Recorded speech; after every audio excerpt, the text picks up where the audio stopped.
Amém, amados, para o Senhor Jesus. Glória a Deus por essa noite, este lugar maravilhoso que é a casa do Senhor. Vamos abrir a palavra de Deus no livro a primeira carta de João, o Evangelho, a primeira carta, capítulo 2.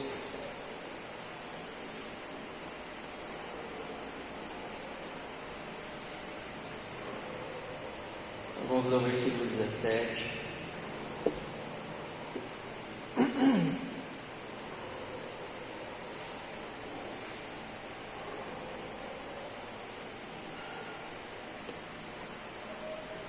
Primeira carta de João, capítulo 2, vamos ler o 17, diz assim: Ora, o mundo passa, bem como a sua concupiscência.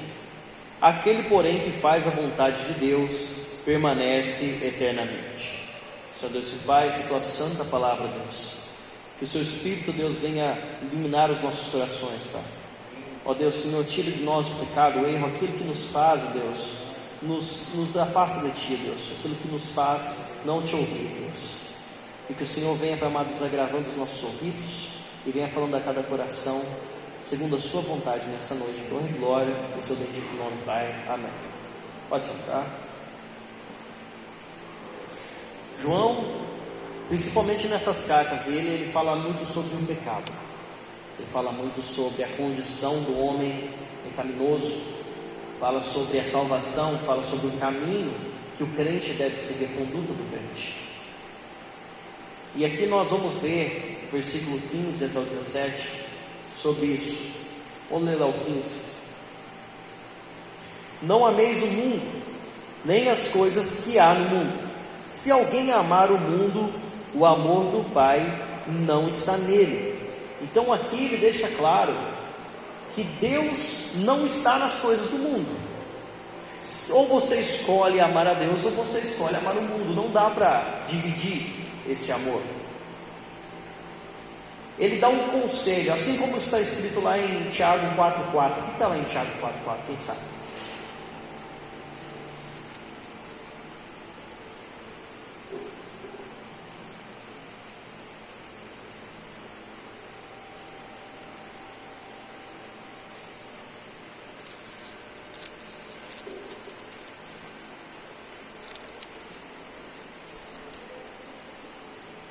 Quem achar pode ler.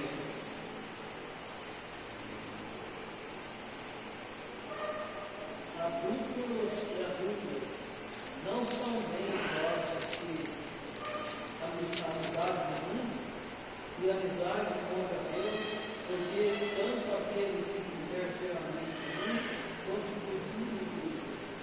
Fala infiéis, vocês não entendem que a amizade do mundo é inimizade contra Deus? É claro isso.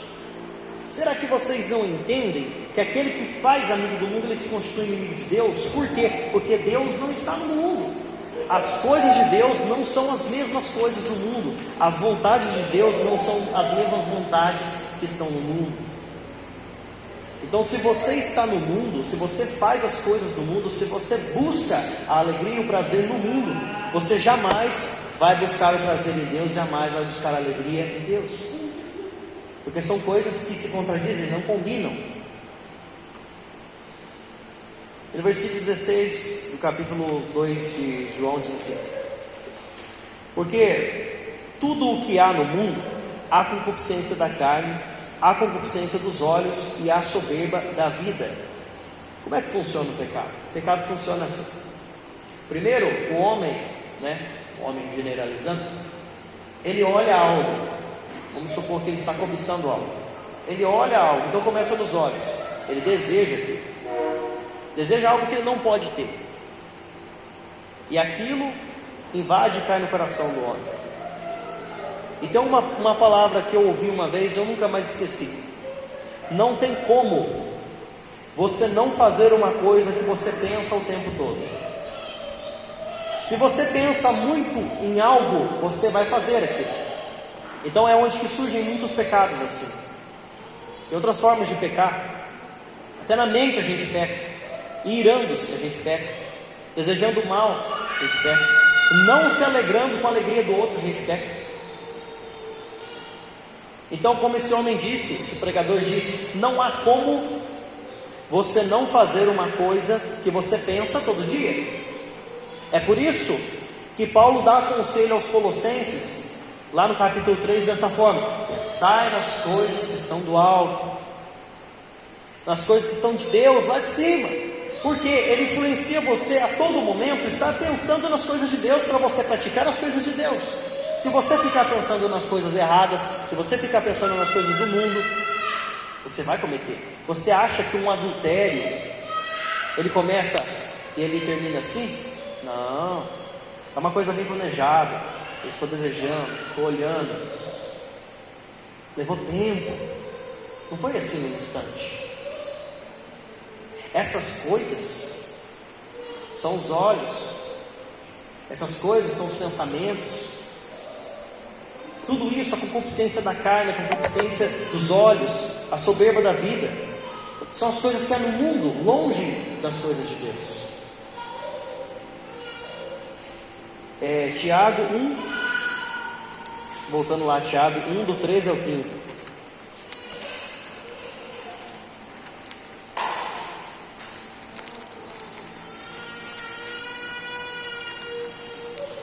Tiago 1, do 13 ao 15 diz assim: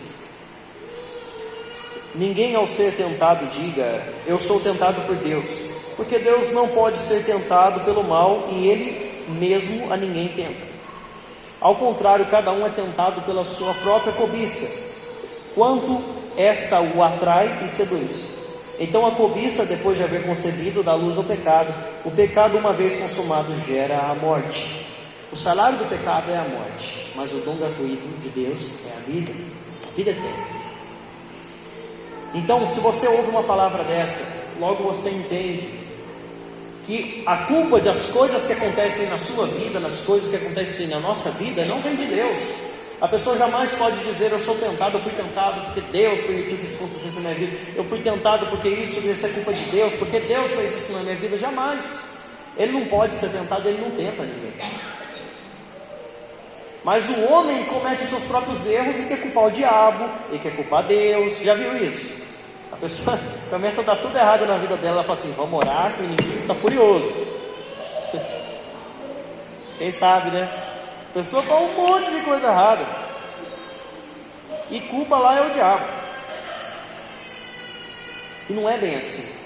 A Bíblia fala, cada um é tentado pela sua própria cobiça, cada um é tentado pelo seu próprio pensamento.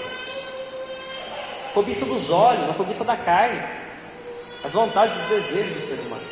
E nisso não habita Deus. Deus se afasta dessas coisas. Ele está longe disso. Ali você não vai achar Deus. Ali você não vai achar prazer da palavra de Deus. Não é ali. Não é no mundo. É na presença de Deus. É nos caminhos de Deus. Graças a Deus que João também fala ali um pouquinho antes do versículo 12, no mesmo capítulo: filhinho, eu vos escrevo porque os vossos pecados são perdoados por causa do seu nome. Se não fosse isso, se Deus não trouxesse perdão e misericórdia dos pecados para o homem, o que sobraria de nós? É como Paulo fala: miserável homem que sou, quem me livrará do corpo dessa morte? Quem? É só pela graça de Deus, assim como ele fala. É por Cristo, é pelo amor. Porque o homem não tem condição de manter a linha no caminho certo de Deus. É Deus que tem misericórdia de nós, nos levanta a cada erro, nos ajuda a permanecer até nós conseguirmos afirmar os nossos passos. E se nós errarmos, Ele nos ajuda novamente. Ele sabe da nossa posição. Mas o que nós vamos ver aqui adiante é que o homem não vive no pecado, o homem serve de Deus. Versículo 17: ora, o mundo passa, bem como a sua concupiscência. Aquele, porém, que faz a vontade de Deus permanece eternamente. Até Jesus falou: eu não vim para fazer a minha vontade, mas eu faço a vontade daquele que me enviou. Ele veio para fazer a vontade de Deus. Aquele que vive na vontade de Deus, esse permanece para sempre. Porque as coisas do mundo, elas são por um momento. Os prazeres do mundo, as vontades do mundo, a concupiscência do mundo, isso tudo é por um tempo. E essas coisas passam, assim como o homem passa. Mas as coisas de Deus são eternas. Aquele que permanece em Deus, ele permanece eternamente. Porque quem está em Cristo tem a vida eterna. Olha o que Jesus disse lá em Mateus 12, 50.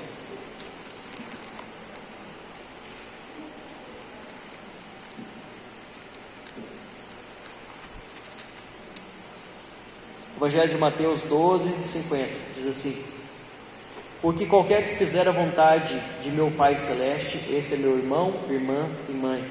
Estava lá Jesus, numa casa, e do lado de fora estava lá sua irmã, suas irmãs, sua mãe, os irmãos, meio-irmãos, chamando ele lá. Aí falaram assim: eles estão lá do lado de fora chamando. Ele fala assim: olha, ele estende a mão para os discípulos e fala: esses aqui são minha mãe, minha irmã, meu irmão, porque aquele que faz a vontade do meu Pai são os meus irmãos.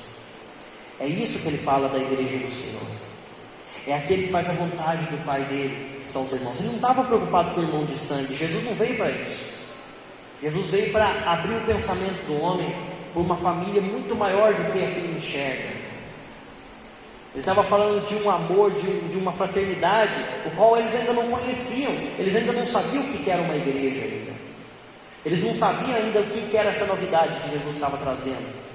Mudava totalmente o pensamento dos judeus daquela época, que estavam preocupados com lei, com seguir as coisas à risca, estavam preocupados com o tintim por tintim, com os rituais e tudo mais. E Jesus veio trazer uma novidade para eles, que eles ficaram assustados, que ficaram espantados com tudo aquilo que Jesus falava. Ele mudou muita coisa. Ele precisa mudar também os pensamentos das nossas vidas. E agora a gente vai para o capítulo 3, ainda em 1 João. Capítulo 3, aí vamos ler do 7 até o 9. Conforme eu vou lendo aqui, eu vou explicando. Filhinhos, não vos deixeis enganar por ninguém. Aquele que pratica a justiça é justo, assim como ele é justo. Então aquele que pratica a justiça é justo como Deus é justo. Ou seja, ele imita ao seu Criador, ao Pai. Nós não somos chamados filhos de Deus, então ele imita os passos do seu Pai. Os filhos de Deus verdadeiros, eles se assemelham com de quem eles foram criados. Aquele que é justo pratica a justiça. É o que a gente sempre fala sobre o fruto. As árvores se conhecem pelos frutos. Se você planta uma laranjeira, ela vai dar laranja. Se você planta um pé de café, ele vai dar café. Não tem como você esperar que o pé de café dê laranja. Não é isso que a gente sempre fala? É a mesma coisa. Você não pode esperar de um justo uma vida de erros. Os frutos do justo têm que ser frutos de justiça. E você também não vai esperar de uma pessoa iníqua e injusta que ela produza bons frutos, porque é contraditório. Cada um tira do seu coração os seus tesouros. Se no seu coração os tesouros são bons, você vai tirar coisas boas. Se o seu coração está cheio de amargura, cheio de ira, cheio de maus desejos, cheio de coisas ruins, você não vai tirar coisas boas dali. O nosso físico, que está por fora, só resplandece aquele que está por dentro. É isso que nós somos. E versículo 8, continuando: aquele que pratica o pecado procede do diabo, porque o diabo vive pecando desde o princípio. Para isso se manifestou o Filho de Deus, para destruir as obras do diabo. Lá em Evangelho de João agora, capítulo 16, versículo 11. Alguém acha ele para mim aí? Então, aquele que pratica a injustiça, pratica o pecado, ele se assemelha ao pai do pecado, que é o diabo. Porque o diabo coloca no coração do homem os desejos pecaminosos. E o homem, por sua vez, já sendo carnal, comete o pecado. E se assemelha e são inimigo, não a Deus. E é para isso que Jesus, ele fala o Filho do Homem. Aquele que está falando agora da igreja, ele está falando do Filho do Homem, ou seja, de Jesus, né? Como muitas vezes na Bíblia é chamado Jesus, o Filho do Homem. Então ele fala: é para isso que veio o Filho do Homem, para destruir as obras do diabo. Quem achou pode ler, Mateus 16, 11. Não, João 16, 11, perdão. Alguém achou?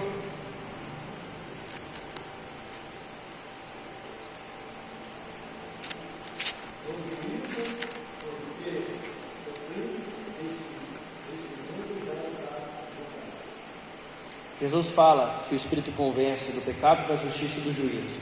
Ele explica os outros dois anteriores. E ele fala do juízo, porque o príncipe deste mundo já está julgado. Porque o inimigo já está julgado e condenado. Só falta chegar o tempo, na verdade, né? É um tempo determinado para isso. Então, é para isso que veio Jesus, para acabar com as obras do diabo, porque isso tem que ter um fim. O homem não pode continuar sendo tentado pelo diabo. Tem que dar um basta nisso, e vai se cumprir todas as coisas. Aí não vai existir imperfeição mais. Versículo 9: todo aquele que é nascido de Deus não vive na prática do pecado, pois o que permanece nele é divina semente. Ora, esse não pode viver pecando, porque é nascido de Deus. Então ele explica bem claramente o que? De novo, aquele que é nascido de Deus, ele não é nascido do diabo. Quem vive pecando é o diabo. Então aquele que é nascido de Deus, ele não pode cometer pecado ou viver na prática do pecado, porque ele não é nascido do diabo, ele é nascido de Deus. Ele não disse para nós que nós nunca vamos errar, nós nunca vamos pecar. Tanto é que eu já preguei esses dias aí sobre isso. Nós voltamos lá no primeiro capítulo. Ele fala, no capítulo 1, versículo 8: se dissermos que não temos pecado nenhum, a nós mesmos nos enganamos, e a verdade não está em nós. Se a gente disser que a gente não peca, a gente está sendo falso, porque a gente sabe que a gente peca, a gente sabe que a gente erra. Só que é questão de viver na prática do pecado, é de cessar aquilo que está errado.